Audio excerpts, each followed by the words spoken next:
নমস্কার বন্ধুরা, আমি গীতার কিচেনে আপনাদেরকে সবাইকে স্বাগত। তো সকাল সকাল চলে এসেছি আজকে নতুন একটা ব্লগ নিয়ে। তো ছোট্ট একটা ব্লগ নিয়ে এসেছি, আপনারা আমার পাশে থাকবেন এবং আমাকে অবশ্যই সাপোর্ট করবেন। তো বন্ধুরা, আমার রাধা মাধব এবং ছোট্ট গোপাল সোনাকে দর্শন করে সকালে কাজকর্ম শুরু করে দিলাম। তো যাই হোক, যেহেতু সকাল সকাল উঠে কাজকর্ম করতে হয়, কিন্তু আজকে অত্যন্ত দেরি হয়ে গেছে। তো বন্ধুরা, মাঝখানের যত কাজকর্ম করেছি সময়ের অভাবে আপনাদের সঙ্গে শেয়ার করতে পারিনি। তবে হঠাৎ করে আজকে প্রোগ্রাম করলাম যে গ্রামের বাড়ি আসব। তো বিকেল বাজে এখন 4টে, আমরা চলে এসেছি গ্রামের বাড়িতে। তো গ্রামের বাড়িতে এসে আমার তো একটাই কাজ, কারণ আমি গ্রামের শাক সবজি খেতে খুব ভালোবাসি আর আমাদের বাড়িতে সেসবগুলো হয়। তো কি করব, আমি আমার লোভ সামলাতে পারলাম না, সোজাসুজি চলে এসেছি পেছনের বাড়ির। তো সেখানে অনেক ধরনের শাকসবজি লাগিয়েছে আমার দাদা এবং দিদিরা। তো সেখান থেকে কিছু শাক তুলে নেব। তো দেখতেই পাচ্ছেন কী শাক, এগুলো কি চিনতে পারছেন আপনারা কী শাক? তো বন্ধুরা, আমি এখানে কিছু মিষ্টি কুমড়োর ডোগা নেব। তো শাকগুলো দেখতেই পাচ্ছেন কত সুন্দর হয়েছে। এখানে চারিদিকটা কিন্তু দারুণ মনোরম দৃশ্য, এই দৃশ্য দেখলে না প্রাণ জুড়িয়ে যায়। তো বুঝতেই পারছেন গ্রামের দৃশ্যটা কত সুন্দর লাগছে। তো মিষ্টি কুমড়ার ডোগা আমি প্রথমে কেটে নিচ্ছি, আর মিষ্টি কুমড়ার ডোগা খেতে তো খুবই ভালো লাগে।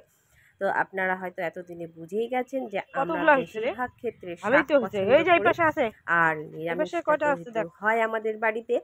তো দেখুন কত ছোট্ট ছোট্ট মিষ্টি কুমড়ো হয়েছে। মিষ্টি কুমড়োগুলো দেখতে কি কিউট লাগছে, ছোট্ট মিষ্টি কুমড়ো ও মা গো। তো অনেক মিষ্টি কুমড়ো হয়েছে জানো বন্ধুরা। বাড়িতে এসে না এইসব দেখলে না খুব ভালো লাগে, আর অনেকদিন পরে এলাম, আসাও হয় না বাড়িতে। তো যাই হোক, আমি এখানে মিষ্টি কুমড়ো তো আপনাদেরকে দেখালাম, আরও দেখাবো অনেক সুন্দর সুন্দর জিনিস জানো। আর এদিকে মিষ্টি কুমড়ার ডোগাও আমার কাটা হয়ে গেছে। আমি বেশি কেটে নেব না, কারণ তাজা তাজা বা টাটকা টাটকা খেতে খুব ভালো লাগে, আর বাড়িতে গেলেই তো ফ্রিজে রাখতে হবে। তো যাই হোক, আমাদের বাড়িতে একটা লেবু গাছ আছে। এই লেবু গাছে যে এত লেবু হয় ভাবা যায় না। তো বাড়িতে এসেছি অথচ বাড়ির লেবু নিব না, তা কোনো দিনও হয়?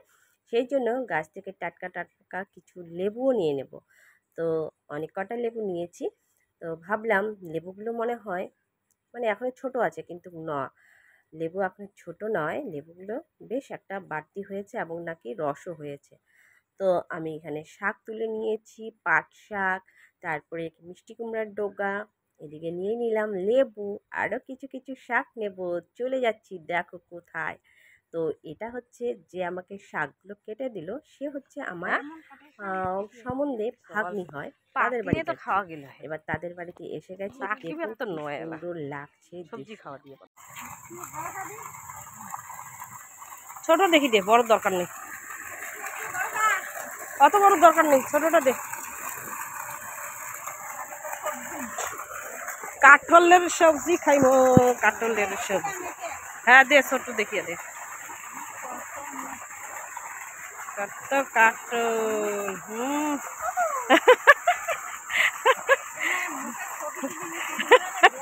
তো আমি হাসছিলাম, এখানে কাঁঠাল কাটতে গিয়ে পড়ে যাচ্ছিল। তো বন্ধুরা, এই জল পড়াটা আমার খুব ভালো লাগে দেখতে, কারণ এই জলটা দেখে মনে হচ্ছে এই গরমের মধ্যে এখানেই স্নান করি। তো যাই হোক, এই জলসেচের ব্যবস্থাটা কিন্তু ধান গাছে জল দেওয়ার জন্যে। দেখুন কত সুন্দর করে এরা জল দিচ্ছে ধান গাছে, আর এটা না 24 ঘন্টা এইভাবে জল পড়তে থাকে। তো বন্ধুরা, এরকম দৃশ্য আপনারা কতজনে দেখেছেন আমাকে অবশ্যই কমেন্ট করে জানাবেন। তো আমার তো এরকম দৃশ্য দেখতে খুব ভালো লাগে, আপনাদের কেমন লাগে একটু বলবেন। তো এখানে জল দিয়ে তো গাও ধুয়ে বোধহয় সেই মজা। এই যে দেখুন এখানে ভুট্টার গাছ, এগুলো ভুট্টা ছিল, ভুট্টার গাছ থেকে ভুট্টা কিন্তু ওরা নিয়ে নিয়েছে কেটে। আর কমলার পাতা আমি নিব সজনে পাতা। আমাদের যে জায়গায় আমরা থাকি সেখানে তো সজনে গাছের দেখা বা পাতা নেই। তো বাড়ি এসেছি, সেই জন্য সজনে পাতা নিয়ে যাব, আর সজনে পাতা খাওয়া কিন্তু খুব ভালো। আমি সেই জন্য এখান থেকে কিছু সজনে পাতাও নিয়ে যাব। আর বললাম যে একদম কচি কচি পাতা দেখে দিও, নইলে আবার সেদ্ধ হতে চায় না। সজনে পাতা দিয়েও একটা দারুণ রেসিপি করবো। তো সজনে পাতাও আমার তোলা হয়ে গেছে।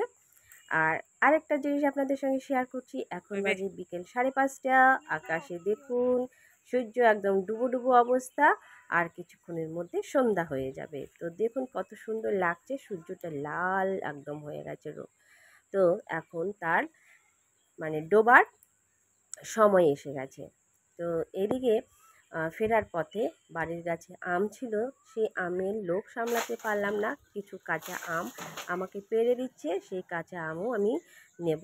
তো তাড়াতাড়ি করছি কারণ সন্ধে হয়ে গেছে, আর সন্ধে হয়ে গেলে নিশ্চয়ই সবাই জানো যে এইভাবে গাছ থেকে কোনো কিছু পাড়াটা ঠিক নয়। তো আমিও কি করব, আর লোভ সামলাতে যেহেতু পারছি না, তার মধ্যেও কয়েকটা নিয়ে নিলাম। তো আমাকে পেড়ে দিচ্ছে, আমি আমগুলো কুড়াচ্ছি। তো পাশের বাড়ি থেকে একজন আমাদের আম কুড়া দেখে চলে এসেছে এবং সেও আমাকে এই আমগুলোকে কুড়িয়ে দিচ্ছে। তো বন্ধুরা, আমার এই গ্রামের দৃশ্য দেখে কার কার ভালো লেগেছে অবশ্যই কিন্তু লাইক, কমেন্ট এবং শেয়ার করবেন, আর আমার পাশে কিন্তু অবশ্যই থাকবেন। তো আমরা কিন্তু অলরেডি বাড়ি চলে এসেছি, এখন বাজে সন্ধ্যে 7টা। তো এই 7টার সময় বাড়ি এসে এখন দেখুন আমি সবগুলো মানে সবজি বারান্দার মধ্যে ঢেলে দিয়েছি, কারণ যে গরম পড়েছে, গরমের মধ্যে ব্যাগের মধ্যে রাখলে এগুলো নষ্ট হয়ে যাবে। কিছু কাঁচা আম আছে আর কিছু পাকা আম আছে, আর আমগুলো খেতে সত্যি খুব মিষ্টি বাড়ির আমগুলো। তো কাঁচা পাকা আম মিলে সব কিছু উপকরণ আপনাদেরকে দেখিয়ে দিলাম। আর এদিকে দেখুন পরের দিন, অর্থাৎ আমি কাঁঠাল কেটেছি, সেই কাঁঠালের সবজি রান্না করছি, আর এদিকে আমি ডালিয়া রান্না করছি। তো বন্ধুরা, আমি সকালবেলা উঠে এই সব কিছু রান্না করেছি, যেহেতু আমি আগের দিন আপনাদের সঙ্গে শেয়ার করতে পারিনি কোনো কিছু, আজকে একটুখানি আপনাদের সঙ্গে শেয়ার করলাম যে আমি গ্রামের বাড়ি থেকে যেসব জিনিস নিয়ে এসেছি সেগুলো সব কিছু রান্না করেছি, আর আপনাদের সঙ্গে বন্ধুরা পাট শাকের ভাজা করেছি, আমের চাটনি করেছি পাতলা করে, কাঁচা কলার ভাজা করেছি, ডাল করেছি, ইঁচড় করেছি, এদিকে কচু শাক করেছি। তো এদিকে আমার সবগুলো সবজি রান্না হয়ে গেছে, এখন আমি ঠাকুরের জন্য রেডি করব। তো দেখতেই পাচ্ছেন আমি ঠাকুরের থালা সাজিয়ে নিয়েছি, আর এগুলো এখন ভোগের জন্যে ঠাকুর ঘরে ঢোকাবো। তো বন্ধুরা, আপনারা অবশ্যই আমার পাশে থাকবেন এবং আমার সঙ্গে থাকবেন, আর আমার ভিডিওগুলো উপভোগ করবেন। তো বন্ধুরা, যারা আমার ভিডিওতে নতুন তারা অবশ্যই আমার চ্যানেলটিকে লাইক, শেয়ার আর সাবস্ক্রাইব করে দেবেন, আর পাশে থাকা বেল আইকনটিকে অবশ্যই ক্লিক করবেন। তো বন্ধুরা, আজকের মতো ভিডিওটা এই পর্যন্তই। সবাই ভালো থাকবেন, সুস্থ থাকবেন, আর আমার পাশে অবশ্যই থাকবেন।